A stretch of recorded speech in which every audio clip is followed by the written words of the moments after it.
1504년 가을 조선 궁궐은 피바람이 불었습니다.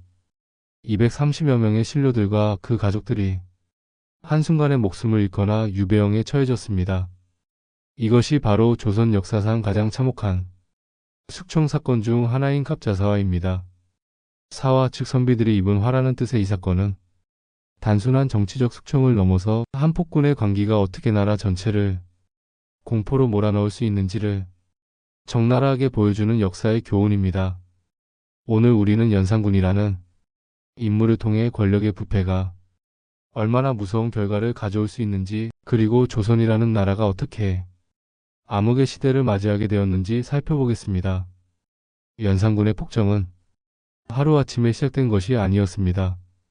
그는 즉위 초반부터 여러 가지 문제적 행동들을 보였습니다. 먼저 외척과 종실 인사들에게 지나친 벼슬과 상을 내렸습니다. 이는 조선 왕조의 전통적인 균형 감각을 무너뜨리는 행위였습니다. 더욱 심각한 것은 부왕인 성종이 절대 거론하지 말라고 했던 패비 윤씨의 일을 공론화시킨 것이었습니다. 패비 윤씨는 연산군의 생모로 성종의 두 번째 왕비였습니다. 하지만 후궁들을 투기하고 독약이나 구슬할 때 쓰는 방향서를 몰래 숨겨놓는 등 행실이 좋지 못하여 서인으로 폐해지고 결국 사사되었습니다. 그녀가 죽을 때 피눈물로 척신수건을 모친 신씨에게 주며 남긴 유언은 참으로 처절했습니다. 장차 내 아들이 자라면 이것을 전해주고 나를 길가에 묻어 임금이 행차하는 것을 보게 해달라.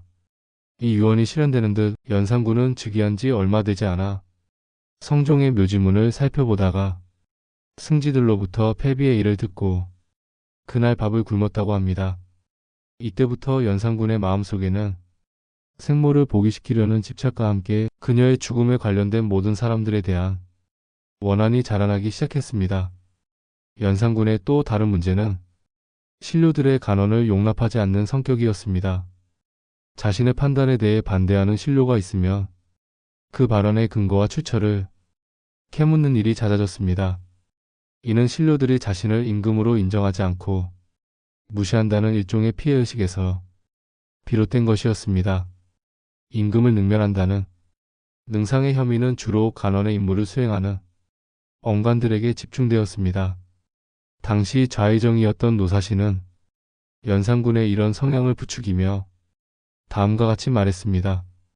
근래의 선비들의 습속이 날로 잘못되어 고자질하는 것을 정직하다고 여기고 윗사람을 능멸하는 것을 높이 평가하며 일의 경중과 대소를 고려하지 않고 이기는 데만 힘쓰고 있습니다.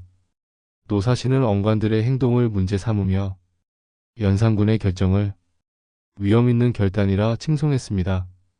이런 아청꾼들의 말에 귀 기울이며 연산군은 점점 더 독단적인 통치자로 변해갔습니다.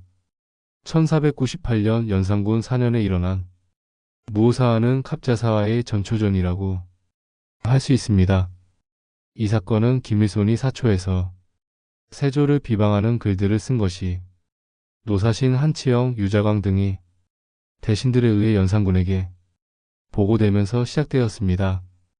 김일손의 사초에는 단종, 사육신, 현덕왕후 등 세조의 도덕적, 정치적 정당성에 해가 될 수 있는 내용들이 담겨 있었습니다. 더욱 문제가 된 것은 그의 스승인 김종직이 지었다는 조의제문이었습니다. 이 글은 중국 초나라의 의제가 항우에게 죽임을 당한 것을 애도하는 내용이었지만 단종의 죽음을 은유적으로 표현한 것으로 해석되어 큰 파장을 일으켰습니다. 결국 김일손은 물론이고 김갱필, 이미재, 최부, 표현말 등 김종직의 일파, 이유청 등의 언관들, 정일양, 이국돈, 윤효손, 어세겸 등이 대신들까지 사형, 유배, 파직의 형을 받았습니다. 무오사화 이후 조정의 분위기는 완전히 바뀌었습니다. 언관들은 상당히 위축되어 연산군에게 간언하지 못하는 상황이 되었습니다. 이는 연산군에게 왕권을 더욱 자의적으로 행사할 수 있는 기회를 제공했습니다. 견제 세력이 사라진 연산군은 본격적으로 폭군의 길을 걷기 시작했습니다. 무오사화 이후 연산군의 사치는 급증했습니다. 그가 즐겨하는 사냥과 연희에 쓰이는 비용, 그리고 총애하는 궁인들이나 기생들에게 후한 포상을 하면서 국고는 바닥을 드러내기 시작했습니다. 내 수사의 재정으로는 감당이 되지 않자 연산군은 급한 일에 쓴다는 핑계로 물자의 진상을 독촉했습니다. 진상품의 품목도 점점 기이해졌습니다. 독수리 깃털, 살아있는 수달이나 여우, 수달가죽, 산호가끔, 공장날개, 청옥, 만호석, 황금, 털모자 등 각종 진귀한 물자들의 품목과 수량이 크게 증가했습니다. 그만큼 국고는 만성부족에 시달리고 민생은 어려워졌습니다. 설상가상으로 이 시기에는 자연재해도 빈발했습니다. 장령 김강호는 다음과 같이 보고했습니다. 해마다 흉년이 들어 백성들의 고통이 극심하며 비가 지나치게 많이 와서 농사도 잘 되지 않습니다. 하지만 연산군은 백성들의 고통에는 관심이 없었습니다. 오히려 사냥에 더욱 탐닉하여 아차산, 정토산, 창릉, 경릉 일대에 새로운 사냥터를 개발하기 위해 민가를 철거하여 백성들의 원성을 샀습니다. 사냥에 쓰이는 매를 기르는 일을 관리하는 응방의 인원과 규모를 확대하고 재정적 지원도 아끼지 않았습니다. 제28년부터는 연희를 빈번하게 실시했는데 술에 만취하여 신하들에게 폭언을 하거나 욕보이는 경우도 적지 않았습니다. 이러한 자신의 행동에 대해 간언하는 신하들의 말을 듣지 않거나 아예 발언 자체를 차단하기도 했습니다. 연산군의 도가 넘은 행동이 계속되고 국정이 제대로 돌아가지 않자 무사와의 여파로 고개를 숙이고 있었던 신료들의 비판과 간쟁이 다시 시작되었습니다. 이제는 3사의 언관뿐만 아니라 언관들의 말이 지나치다고 지적했던 대신들까지 연산군에게 사안의 심각함을 말하기 시작했습니다. 신료들의 비판적인 태도에 연산군은 능상이라며 불만을 느끼기 시작했고 점차 자신의 앞에서 작은 실수를 저질러도 자신을 능멸하는 짓이라고 몰아붙이기 시작했습니다. 대사례를 마친 뒤 벌주를 마실 때 최응연이 침을 흘렸다고 지적하면서 국문하라고 하거나 사냥을 나갔을 때 영의정 성준의 자세가 무례하다면서 경고하는 등 그의 의심과 분노는 날로 심해져 갔습니다. 이런 시기에 이세자와 홍기달 사건이 갑자사화가 일어나는 직접적인 계기를 제공했습니다. 예조판서였던 이세자는 인정전에서 열린 양로연 자리에서 국왕이 하사한 술잔을 엎질러 어이를 적시는 실수를 저질렀습니다. 당연히 고의가 아니었지만 연산군은 역시 자신을 무시하는 것이라며 이세자는 물론 그의 위세가 두려워 잘못을 힘써 지적하지 않았다는 이유로 대간에까지 분노를 드러냈습니다. 결국 이세자는 전라도 무안을 거쳐 함경도 온성으로 유배되었다가 해배되었습니다. 하지만 더 큰 사건이 기다리고 있었으니 바로 갑자사화의 도화선이라고 지적된 홍기달 사건이었습니다. 1504년 3월 11일 연산군은 홍기달의 아들인 참봉 홍은국의 딸을 후궁으로 삼기 위해 입거시키라고 명했습니다. 그러나 무슨 이유에서인지 명이 실행되지 않았습니다. 홍기달은 손녀가 병으로 인해 왕명을 따르지 못했다고 해명했지만 연산군은 또다시 이것이 자신을 무시하는 처사라며 진노했습니다. 홍기달은 이 때문에 강원도 영월로 유배되었고 연산군은 왕을 능멸하는 신료들이 행동을 근절하겠다며 이에 해당하는 행동을 저질렀다고 판단되는 신료들을 숙청하기 시작했습니다. 연산군이 보기에 가장 큰 죄목은 바로 자신의 모친인 패비 윤씨의 패서인가 사사건에 반대하지 않은 것이었습니다. 그는 생모를 보기하고 외가 친지들을 살피는 일에 마음을 쏟았고 갑자사화가 일어날 무렵 패비의 사사를 막지 못한 왕실 사람들과 신료들이 바로 자신을 능멸하고 무시한 자들이라는 결론을 내렸습니다. 죄인은 지위여하를 가리지 않았고 처벌은 잔인했습니다. 왕실 사람들부터 보면 성종의 후궁인 귀인 엄씨와 정씨 그리고 그들의 아들들 인수대비가 우선적인 대상이 되었습니다. 연산군은 이복 동생들을 차례대로 압송해서 머리채를 쥐고 인수대비의 처소로 가서 모욕을 주었습니다. 정씨와 엄씨는 죽여서 시신을 찢어 젖을 담가 산과 들에 버리게 했습니다. 이는 인간으로서 할 수 없는 극악무도한 행위였습니다. 뒤이어 신하들에게도 그 화살을 돌려 연산군은 당시 패비 윤씨 사건에 개입한 모든 신하의 명단을 보고하라는 명을 내렸습니다. 그리고 본격적인 숙청이 시작되었습니다. 갑자사화로 형벌을 받은 인원은 관련자 본인만 계산해도 230여 명 정도로 추정됩니다. 여기에 가족들까지 합하면 그 수는 훨씬 늘어납니다. 연산군은 윤필상, 한치영, 한명회, 정창손, 어세경, 심해, 이파, 김승경, 이세자, 권주, 이국균, 성준을 12간이라 지목하여 처벌했습니다. 이 중 이세자는 패비윤 씨에게 사약을 들고 간 인물이며 앞서 연산군을 능멸했다는 이유로 유배되었던 인물이었습니다. 한명회, 정창손 등 이미 죽은 사람들은 관을 쪼개어 송장의 목을 베고 뼈를 부수어 바람에 날려보내는 부관참시의 형벌을 당했습니다. 죽은 자에게까지 가하는 이런 잔혹한 형벌은 연산군의 관기가 어느 정도에 이르렀는지를 보여주는 대목입니다. 또한 홍기달, 권달수, 이윤영, 변영량, 이수공, 곽종범, 박한주, 강백진, 최보, 성중엄, 이원, 김갱필, 신징, 심순문, 강영, 김철령, 정인인, 이주, 조지서, 정성근, 정여창, 성경온, 박은, 조이, 강경, 홍식, 김처선은 김종직의 제자라는 이유로 또는 바른말로 간했다는 이유로 모두 참혹한 화를 당했습니다. 이미 죽은 사람들은 모두 시체를 엿보였습니다.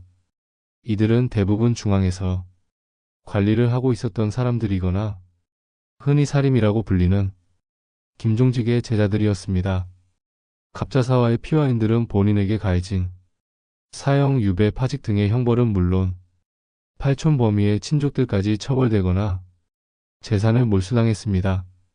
신하들에 대한 처벌이 거의 끝났을 무렵 연산군은 갑자년 흉사정죄안이라는 죄인 명부를 작성하게 하고 얼마 뒤 사건은 일단락되었습니다. 갑자사화로 인하여 대신이나 승지들, 언관들까지 연산군에게 완전히 제압되어 어떠한 바른 말도 하지 못했습니다. 심지어 연산군의 정치는 포악한 정치가 아니며 풍속을 바로잡는 일이라고 말하는 사람까지 나왔습니다.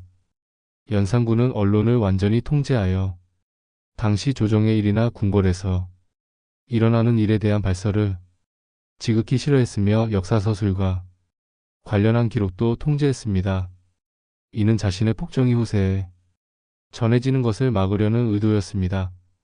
유흥과 사냥을 즐기기 위한 장소를 넓히고 화려하게 만들기 위한 토목공사와 각종 건축이 시행되었습니다.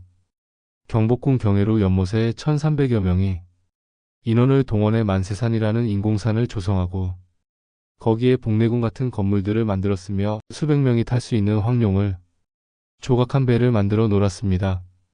사냥터를 위해 도성 안의 민가를 철거하고 백성들의 접근을 차단시키기 위해 서울과 경기도 일대 곳곳에 연산군시 대궁표비를 설치했습니다. 이 비석들은 백성들에게 여기서부터는 왕의 사냥터이니 들어오지 말라는 경고의 의미였습니다. 연산군의 엽색 행각은 더욱 심해져서 기녀의 숫자와 조직을 대폭 확대하여 선발하고 운영했으며 이들은 물론 가족들에게까지 막대한 재정적 지원을 했습니다. 당연히 이들과 관련한 각종 추문이 나돌았으며 이러한 성적인 추문은 기녀들과의 관계에 그치지 않고 종실의 여성들과 신료들의 부인에게까지 미쳤습니다. 이 중 가장 충격적인 추문은 큰어머니인 월산군 부인 박씨와의 연문설이며 좌의정 박승질의 아내 정씨가 가장 젊고 아름다워 연산군의 총애를 받았다는 기록까지 있습니다. 이는 조선 왕조의 도덕적 기준으로는 도저히 용납할 수 없는 일이었습니다. 재정적 지출은 날로 무거워져 백성들의 삶이 고단해지는데도 정무에는 태만했던 것은 당연한 귀결이었습니다. 나라는 망해가고 있었지만 연산군은 자신의 향락에만 몰두했습니다. 연산군의 폭정은 결국 1506년 9월 1일 저녁 일어난 중종반정으로 끝을 보게 되었습니다. 반정이라는 말에서도 알 수 있듯이 이 일은 연산군의 10여 년간의 폭정을 심판하는 것이었습니다. 반정의 주도 세력은 성희안, 박원종, 유순정 등이었습니다. 이들은 더 이상 연산군의 폭정을 견딜 수 없다고 판단하고 거사를 일으켰습니다. 반정군들은 궁궐을 점령하고 연산군을 체포했습니다. 연산군은 그날 바로 잡혀 강화도 교동으로 유배를 갔다가 2달 만에 세상을 떠났습니다. 향년 31세였습니다. 그의 뒤를 이어 성종의 둘째 아들인 진성대군이 중종으로 즉위했습니다. 갑자사화로 희생된 많은 사람들은 중종즉위 후 신원되었고 연산군 시대의 모든 정책들은 폐기되었습니다. 하지만 이미 잃어버린 목숨과 파괴된 가정은 되돌릴 수 없었습니다. 갑자사화는 그 발생 원인과 전개 과정, 그 이후 전국의 상황 등을 종합적으로 볼 때 폭군 연산군의 이미지를 가장 잘 형상화시키는 대표적인 사건이었습니다. 이 사건이 우리에게 주는 교훈은 무엇일까요? 첫째, 권력은 견제받지 않으면 반드시 부패한다는 것입니다. 무오사화로 언론이 위축된 후 연산군의 폭정은 더욱 심해졌습니다. 둘째, 개인적인 원한이 정치적 결정에 개입하면 참혹한 결과를 낳는다는 것입니다. 연산군의 생모에 대한 개인적인 감정이 수많은 사람들의 목숨을 앗아갔습니다. 셋째, 아천군들이 권력자 주변을 둘러싸면 나라가 망한다는 것입니다. 노사신과 같은 인물들의 아첨이 연산군의 폭정을 부추겼습니다. 넷째, 백성의 고통을 외면하는 통치자는 결국 백성에 의해 심판받는다는 것입니다. 갑자사화는 단순히 500년 전의 옛 이야기가 아닙니다. 권력의 속성과 인간의 본성, 그리고 정치의 원리에 대한 영원한 교훈을 담고 있는 역사의 거울입니다. 오늘날에도 우리는 권력을 견제하고 감시해야 할 책임이 있습니다. 그리고 개인의 감정이 공적인 결정에 개입하지 않도록 주의해야 합니다. 또한 진실을 말하는 용기를 잃지 않아야 하며 권력자의 아첨꾼이 되어서는 안 됩니다.